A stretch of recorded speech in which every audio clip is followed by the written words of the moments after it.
Hello everyone, welcome to my YouTube channel English Guru for All. Dear students, in this video I'll explain the most important topic from section number 3 and the title of the topic is summary writing.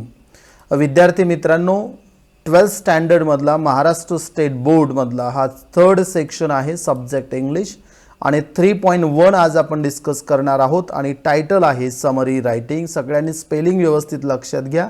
बऱ्याच वेळेस विद्यार्थ्यांची गफलत होते समरीचं spelling लिहिण्यामध्ये. समरीचं spelling आहे SUMMARY not ERY. इथे देखील विद्यार्थी काय करतात ई बऱ्याच वेळेस लिहितात. What must be there must be ए.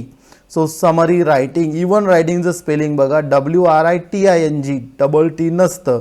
त्यामुळे समरी रायटिंग हा टॉपिक समजून घेताना सगळ्यांनी व्यवस्थित समजून घ्या की स्पेलिंग देखील महत्त्वाचं आहे, कारण दिस इज रिलेटेड टू रायटिंग. तर आपण ही कॉन्सेप्ट समजून घेऊया. बऱ्याच आपण म्हणजे स्कूल्सपासनं तुम्हाला समरी रायटिंग हा प्रकार असतो. तर समरी रायटिंग हे कुठल्या पद्धतीनं करायचं, what is to be considered, what is not to be considered, काय काय त्यामध्येच डिस्कस करायचं असतं हे आपण बघूया. म्हणजेच काय, जेव्हा तुम्ही एखाद्या पॅरेग्राफची किंवा समरी लिहित असता, बुकची असेल, रिपोर्टची असेल, त्यावेळेस काय करायचं आहे आणि कुठल्या स्टेप्स यूज करायच्या, डूज अँड डोंट्स आपल्याला इथे बघायचं आणि ॲक्च्युअल एक्झाम्पल देखील मी तुमचं घेणार आहे. तर आपण सुरुवात करूया. 3.1 समरी रायटिंग. तर समरी रायटिंग समजून घेताना अगोदर समरी कशाला म्हणायचं हे आपण बघूयात. समरी म्हणजे काय, ज्याला मराठीत आपण सारांश म्हणतो. What is the meaning of summary, सारांश. आता इथे एक डेफिनेशन दिलेले, व्यवस्थित समजून घ्या. A summary is a record in the reader's own words that gives the main points of a piece, such as a newspaper article, a lecture, a passage, a chapter or even a whole book. Simple आहे. Summary म्हणजे काय, सारांश म्हणजे काय, तर काय कशाला म्हणतो आपण, दिस इज अ रेकॉर्ड. एक रेकॉर्ड असतं, पण कुणाच्या शब्दांमध्ये, जसंच्या तसं नाही.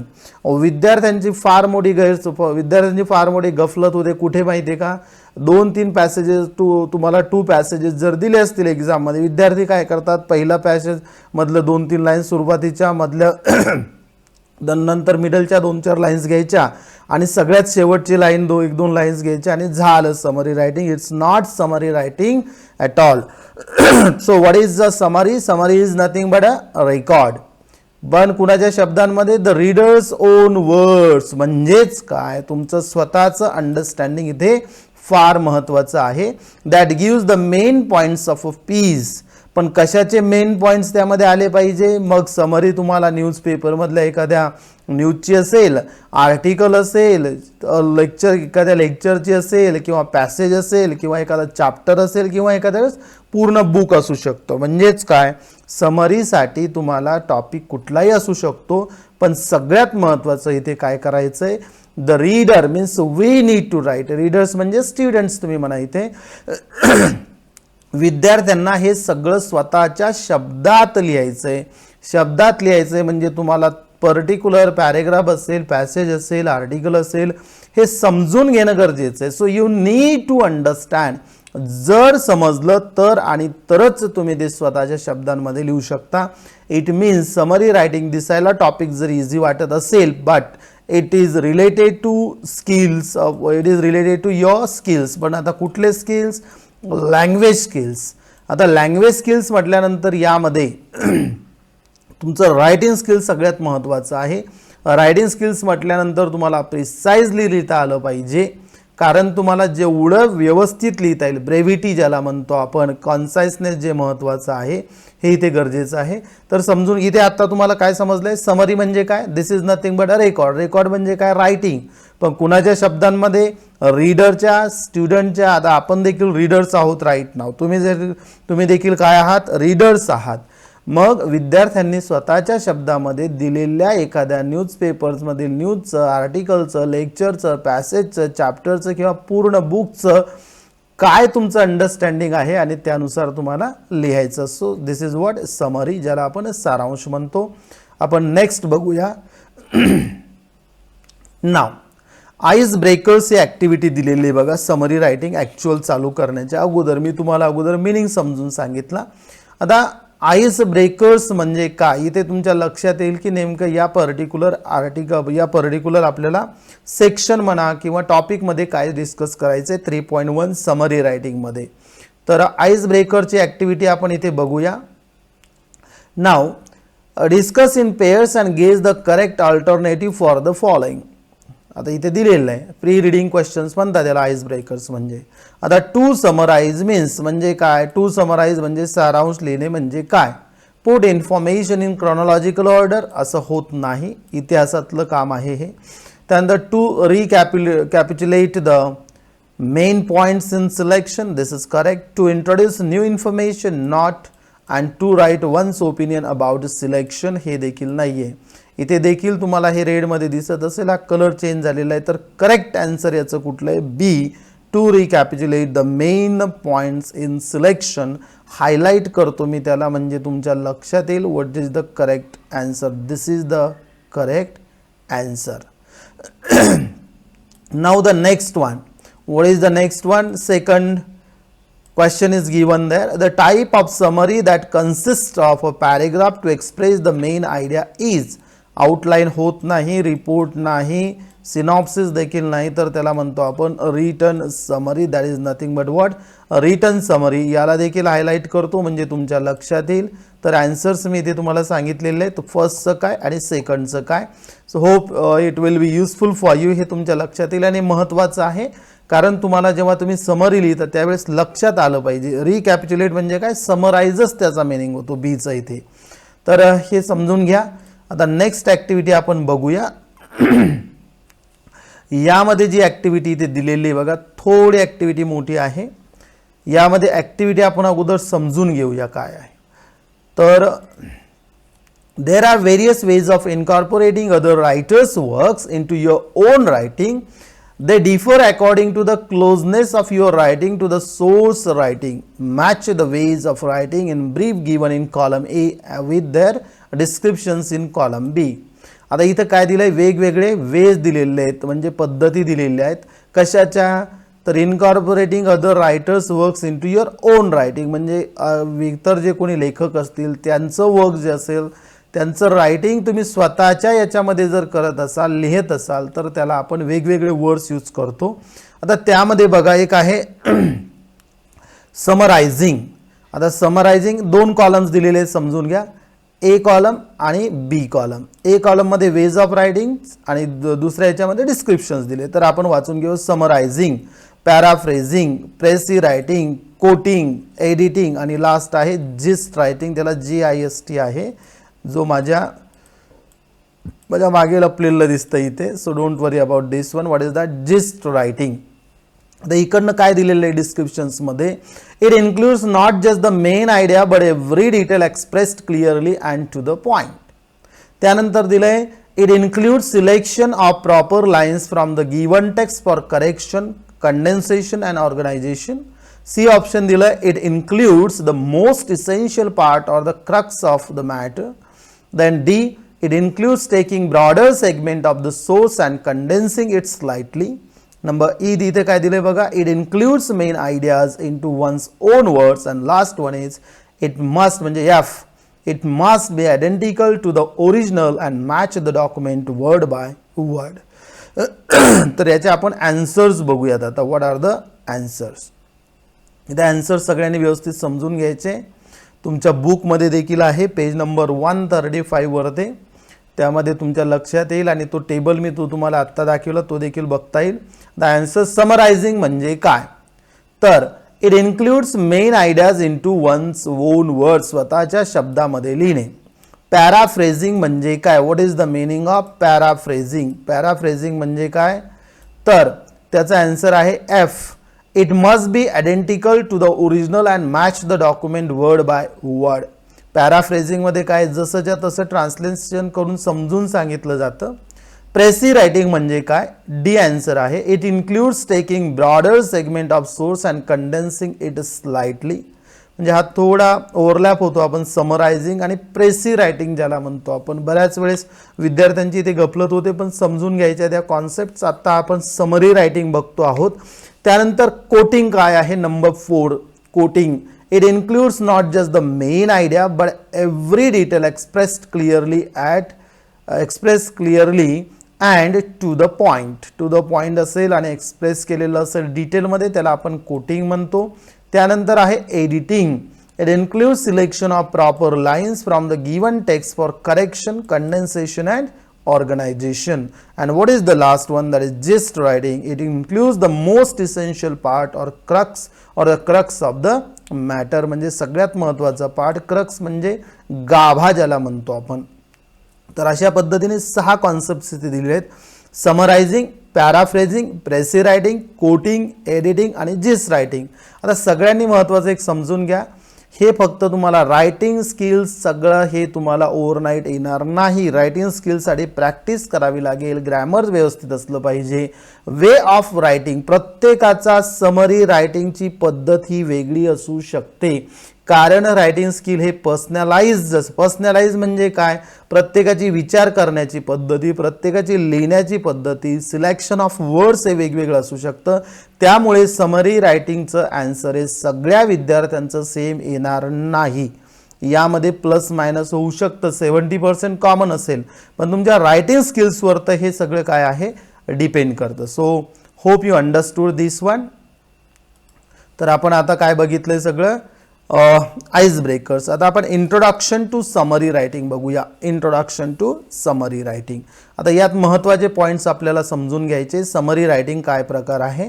आता समरी लिहिताना लिहायची किती, म्हणजे समरी रायटिंग कशाला म्हणायचं हा देखील एक, म्हणजे लिहायचं किती, एखाद्याचा सारांश किती याच्यामध्ये तुम्ही म्हणजे घेतला पाहिजे. सपोज आता तिथे 3 पॅरेग्राफ्स असतील, आता 3 पॅरेग्राफचं तुम्हाला जर लिहायचं तर मग तो 1 पॅरेग्राफमध्ये तुम्ही लिहू शकता. पण सगळ्यात महत्त्वाचं आहे तुम्हाला लिहिताना मेन पॉईंट्स आहेत ते त्यामध्ये आलेच पाहिजे. आता इथे इंट्रोडक्शन बघूया समरी रायटिंगचं. Brevity is the soul of wit, William शेक्सपियरचं सेंटेन्स आहे. Brevity is the soul of wit म्हणजे काय, conciseness is the essence of writing. Yes, म्हणजे तुम्ही एखादी गोष्ट किती शॉर्टमध्ये आणि किती प्रिसाइजली लिहू शकता तेच रायटिंगचं तुमचं स्किल आहे. म्हणजे फक्त कारण नसताना तुम्हाला wording, selection of words, it is very important. आता जरी टॉपिक तुम्हाला हा 12th मध्ये असेल किंवा 10th ला असेल किंवा बाकी वेगवेगळ्या ठिकाणी असेल, महत्त्वाचं स्पर्धा परीक्षांमध्ये देखील हा टॉपिक आहे, पण तुम्हाला ते वर्ड्स माहिती असणं गरजेचं आहे. रायटिंग स्किल्समध्ये काय महत्त्वाचं आहे, सगळ्यात अगोदर शब्द सापडणं, काय लिहायचंय त्यासाठी, आणि शब्दच माहिती नसेल तर मग सारांश लिहिणं दूरच राहिलं. So you need to develop your logic, you need to develop your writing skills. मग त्यासाठी वेगवेगळ्या गोष्टी तुम्हाला डेली कराव्या लागतील तर आणि तरच लक्षात येईल. It is relevant to speaking as well as writing. आता हे फक्त समरी आपण जे म्हणतो हे स्पीकिंग रिलेटेड आहे आणि रायटिंग रिलेटेड देखील आहे. आता तुम्ही म्हणाल सर रायटिंग स्किल म्हणताना स्पीकिंग रिलेटेड कसं, बऱ्याच वेळेस एखाद्या व्यक्तीनं समजा एखादं स्पीच दिलं असेल, आता त्या स्पीचचा फक्त सारांश एखादा जर तुम्ही सांगत असाल तर स्पीकिंग रिलेटेड होऊ शकतं. आणि आपण आता इथे कशाविषयी बोलतोय, writing skills. The brevity or concision is the cutting out of unnecessary words while conveying an idea. Brevity म्हणजे काय, कन्सिजन म्हणजे काय, शॉर्टमध्ये सांगणं म्हणजे काय, तर अननेसेसरी वर्ड्स हे आपण डिलीट करतो आणि मेन आयडिया ही कन्वे करत असतो. It aims to enhance communication by eliminating redundancy without omitting important information. Redundancy म्हणजे काय, परत परत जर तेच शब्द आलेले असतील आणि तीच आयडिया त्यातनं सांगितली जात असेल तर ते रिडंडंट वर्ड, रिपीटेड वर्ड्स आपल्याला डिलीट करायचे असतात.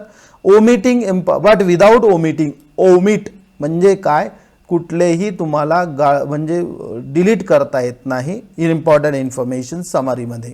To speak what is required and to write what is necessary is a requisite towards the development of language skills. This is very important. जेवढं महत्त्वाचं आहे तेवढं रिक्वायर्ड आहे तेवढंच करायचं आहे आणि जेवढं लिहायचं नेसेसरी जे महत्त्वाचं आहे तेवढंच लिहायचं आहे. So we are talking about introduction. Summary म्हणजे काय त्याच्याविषयी आपण आत्ता बोलतोय. आता समरीचे वेगवेगळे टॉपिक आपण जे आस्पेक्ट्स बघतोय, आत्ता अगोदर बघितले, परत इंट्रोडक्शन टू समरी रायटिंग आहे, त्याचाच पार्ट आहे, to be continued. It is important to be brief in written expression. Brief म्हणजे काय, शॉर्टमध्ये सांगता आलं पाहिजे, शॉर्टमध्ये. To express in brief the main points of a written record is the summary writing skills and that can be developed by practice. मी आत्ताच सांगितलं तुम्हाला याला प्रॅक्टिसच महत्त्वाची आहे. तुम्ही असं म्हणू शकत नाही मी लिहिलंय आणि this is the final answer and this is the model answer. No, every time whenever you are going to write something, त्या प्रत्येक वेळेस तुम्हाला वेगवेगळ्या पद्धतीनं काहीतरी नवीन तुम्ही करू शकता असं वाटतं. त्यामुळे प्रॅक्टिस महत्त्वाची आहे. Summarising has a definite purpose. Yes, this is very important. Purpose म्हणजे काय, हेतू, का लिहायचं आहे हे समजून घेणं गरजेचं आहे. The purpose of a summary is to give the reader a clear objective picture of the original text. म्हणजेच काय, यामध्ये स्वतःचं इंटरप्रिटेशन तुमचं नको, त्या टेक्स्टमध्ये काय दिलंय तेवढंच तुम्हाला लिहायचं आहे, ॲडिशनल नाही लिहायचं आहे. In short, the summary restates only the main points of a text or a lecture without giving examples, details such as dates, numbers and statistics. म्हणजे त्यामध्ये एक्झाम्पल्स यायला नकोत, डेट्सची गरज नाही आहे, नंबर्सची गरज नाही आहे, स्टॅटिस्टिक्सची गरज नाही आहे. मेन काय, मेन. यावर एक लक्षात घ्या, तुमचं रीडिंग स्किल देखील फार महत्त्वाचं इथं ठरतं. जर व्यवस्थित वाचता आलं तरच तुम्ही इकडे तुमचं रीडिंगचं कुठे जाऊ शकतं, रायटिंगमध्ये कन्व्हर्जन होऊ शकतं. नाहीतर यामध्ये रीडिंग म्हणजे रीडिंग कशासाठी महत्त्वाचं आहे, कॉम्प्रिहेन्शन, समजून घेण्यासाठी, अंडरस्टँडिंग. आणि जर तुम्हाला समजलं नाही तर तुम्ही व्यवस्थित लिहू शकणार नाही. त्यामुळे समजून घेणं फार गरजेचं आहे. And then you need to write summary, main points of the text किंवा लेक्चरचे येणं फार गरजेचं आहे. Now this is all about introduction to summary writing. आता आपण काही पॉईंट्स बघूयात महत्त्वाचे. पॉईंट्स कुठले आहेत, डूज म्हणजे काय, तर आपल्याला त्यामध्ये काय करायचं आहे, काय केलं पाहिजे, महत्त्वाच्या गोष्टी. Read and read the passage. आता समजून घ्या सगळ्यांनी. थोडं प्लस एखाद्या वेळेस यामध्ये एखादा पॉईंट अधिक एखादा तुम्ही टाकू शकता, होऊ शकतं, पण काय महत्त्वाच्या गोष्टी आहेत. समजा तुम्हाला पॅसेज दिला असेल तर सगळ्यात अगोदर तुम्हाला रीड अँड रीड एकदा वाचल्यानंतर परत दुसऱ्यांदा वाचायचं आहे. म्हणजे किती वेळेस वाचायचं आहे तुम्हाला पॅसेज, 2 वेळेस. तो नंतर समजून घ्यायचं आहे. आता हे दोन्ही गोष्टी सोबतच चालतात. नाही तर मी आत्ता वाचतो, परत रीड करतो आणि आता परत अंडरस्टँडिंगसाठी परत वाचतो, असं नाही आहे. तर रीड करतानाच तुम्हाला हे सेकंड जो दिलं इथे हे समजून घ्यायचं आहे पॅसेज. त्यानंतर रीड द इन्स्ट्रक्शन्स, काय इन्स्ट्रक्शन्स दिलेले आहेत त्या व्यवस्थित समजून घ्यायचे आहे. Find exactly what you need to summarise. आता हे बघा, ही सगळी कॉग्नेटिव्ह प्रोसेस आहे. तुम्ही म्हणा कॉग्नेटिव्ह काय, मेंटल प्रोसेस आहे. यामध्ये तुम्हाला काय समराईज करायचं हे समजून घ्या. म्हणजे एखादं रीडिंग केल्यानंतर पॅसेज आपल्या लक्षात येतं की अरे ठीक आहे, यामध्ये हे पॉईंट्स डिस्कस केलेले आहेत. मग ते पॉईंट्स तुमच्या रायटिंगमध्ये स्वतःच्या शब्दांमध्ये मी कसं लिहू शकतो हे तुम्हाला येणं गरजेचं आहे. त्यानंतर बघा, identify the main idea through the process of asking questions. आणि स्वतःलाच प्रश्न विचारायचे की मेन आयडिया यामध्ये काय आहे. मेन आयडिया म्हणजे काय, सेंट्रल थीम, यामध्ये काय डिस्कस केलं आहे पर्टिक्युलर पॅसेजमध्ये. Form short sentences on your own, आणि शॉर्ट सेंटेन्सेस स्वतःच्या याच्यावरती बनवायला सुरुवात करायची. ही सगळी प्रोसेस सायमल्टेनियसली चालणार आहे. तुम्ही म्हणणार की आता मी वाचतो, नंतर थोड्या वेळाने समजून घेतो, नंतर इन्स्ट्रक्शन्स बघतो, नंतर मला काय समराईज करायचं आहे बघतो. ही प्रोसेस आहे, सायमल्टेनियसली चालणारी प्रोसेस आहे. त्यानंतर काय करायचं आहे आपल्याला, सगळ्यात महत्त्वाचं, connect the sentences using linkers. असे लिंकर्स म्हणजे काही वर्ड्स तुम्हाला यूज करायचे की त्याचा फायदा कशासाठी होणार आहे, वेगवेगळे सेंटेन्सेस कनेक्ट करण्यासाठी. त्यानंतर remove redundant words and sentences from the key sentences. Redundant words, repeated words तुम्हाला डिलीट करायचे आणि काय करायचं, जे सेंटेन्स लिहिणार त्यामध्ये मेन आयडिया झाल्या पाहिजे. Omit details. आता ऑलरेडी डिटेल्समध्ये दिलेलं असताना आपल्याला लिहायचं आहे काय, शॉर्टमध्ये. समरी म्हणजे शॉर्ट करणे त्याला.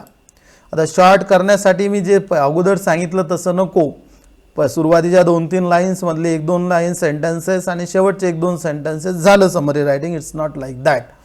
And what is the last one, avoid your own interpretation. हा सगळ्यात महत्त्वाचा पार्ट आहे. You do not have that right to interpret this one. आपल्याला इंटरप्रिट करायचं सांगितलं आहे का, नाही. तर जे इंटरप्रिट कशासाठी करायचं आहे, अंडरस्टँड म्हणजे समजून घ्यायचं, यात काय दिलं आहे आणि तेवढंच लिहायचं, that's it. So all these are the dos of summary writing. Next one don'ts, काय करायचं नाही, don'ts. So don'ts of summary writing. तर यामध्ये बघूयात आपण. पहिलं काय दिलंय, डू नॉट इन्क्लूड एनिथिंग, दुसरं काही इन्क्लूड करायचा अधिकार नाही आहे, म्हणजे जे पॅसेजमध्ये पॅरेग्राफमध्ये दिलं आहे तेवढंच इन्क्लूड करायचं आहे. एक्सक्लूड, तुम्हाला काही डिलीटही करता येत नाही, डू नॉट डिलीट. ॲडही करता येत नाही, कमेंटही तुम्हाला काही सांगायचं नाही, तुम्हाला काय वाटतं नो नीड. आणि एक्झाम्पल्स देखील देण्याची गरज नाही आहे, फक्त तुम्हाला तिथे काय लिहायचं आहे, सारांश, मेन आयडिया काय डिस्कस केलेली आहे, तर आणि तरच तुमचं ते समरी रायटिंग होईल. आता हे सगळे आपण डिफरंट आस्पेक्ट्स बघितलेत. आता आपण समरी रायटिंगचे इथे बघूयात स्टेप्स काय. आता हे तुम्हाला काय एक प्रकारचं गायडन्स दिलं आहे. रीड द आर्टिकल ट्वाईस, 2 वेळेस रीड करायचं आहे, ट्वाईस म्हणजे 2दा. Ask questions about the purpose of writing, म्हणजे हेतू काय आहे, कशासाठी लिहिलं हे समजून घ्या. Identify the main idea, main idea त्यातली समजून घ्या. त्यानंतर राईट द फर्स्ट ड्राफ्ट, एक पहिला ड्राफ्ट तयार करून घ्या. आता एक्झाममध्ये तुम्ही फर्स्ट ड्राफ्ट परत खोडलं, सेकंड ड्राफ्ट असा वेळ मिळत नाही, त्यामुळे फर्स्ट ड्राफ्टच हा कसा फायनल करता येईल आपल्याला ते बघायचं असतं. Revise your first draft and edit it. Yes, simultaneously you can do this one and write the final draft. आता यामध्ये मला एक सुचवायचं आहे की इथे स्टेप नंबर 4 पासून समोर जे दिलंय, तर तुमचं ड्राफ्ट हे कशामुळे येऊ शकते बरं, तुमचा फर्स्ट ड्राफ्ट फायनल ड्राफ्ट केव्हा ठरेल, जर तुमची प्रॅक्टिस व्यवस्थित असेल, रायटिंग स्किल्स व्यवस्थित असेल. आता ह्या स्टेप्स दिलेल्या आहेत. आता टोटल स्टेप्स किती आहेत, 6 स्टेप्स आर गिवन देअर. तर यानुसार आपण एक एक्झाम्पल आता बघूया, एक्झाम्पल ऑफ समरी रायटिंग. आता इथे कंप्लीट हे दिलेलं आहे बघा, एक ओके आपण रीड करून घेऊया. इथे काय दिलंय, complete the following as instructed, read the passage and write it summary according to the given steps. मी स्टेप्स तुम्हाला आता सांगितल्या. Communication is a part of our everyday life. We greet one another, smile or frown depending on our moods.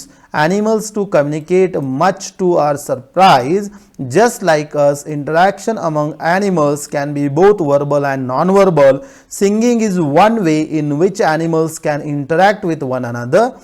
Male blackbirds often use their melodious songs to catch the attention of the females. These songs are usually rich in notes variation, encoding various kinds of messages. Songs are also used to warn and keep off other blackbirds from their territory, usually a place where they dwell and reproduce. त्या खाली देखील एक छोटासा paragraph आहे, त्यामध्ये काय दिलंय directly मी रीड करतो. Large mammals in the ocean sing too, according to adventurous sailors. Enormous whales, enormous word आहे माझ्या इथे पाठीमागे बघा. Enormous whales groan and grunt while smaller dolphins and porpoises what is given produce pings, whistles and clicks. These sounds are surprisingly received by other mates as far as several hundred kilometers away. आता तुम्हाला जर परत read करू शकता तुम्ही.